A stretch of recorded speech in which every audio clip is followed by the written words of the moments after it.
We are Onyx Imaging. We are the highest rated and most reviewed printer service center in Oklahoma. Hey there YouTubers, it's your girl Brett over here at Onyx. Today I'm going to show you the common causes of a paper jam, and I'm working with an HP LaserJet Pro MFP-M426fdw.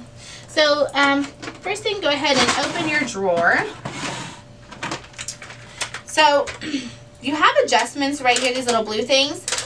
And these can move to the size of paper that you're currently using. So make sure this is in the correct spot. You have one on this side as well, like you'll change it if you're doing envelopes or anything like that. You also have these max level indicators, those little tab looking thingies.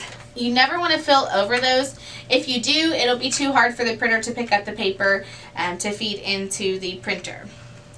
Another thing that I like to do, instead of just taking my new paper and sticking it in the printer, a lot of times it's uneven.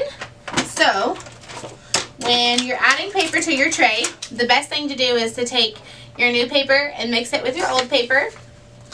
And then since we live in Oklahoma, I like to fan ours out. A lot of times the condensation or just even the humidity in the air will make the pages stick together. So I fan them out, align the pages all together at the same time, then stick in my tray.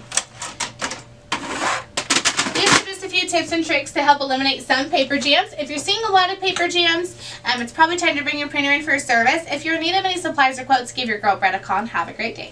Thank you for watching.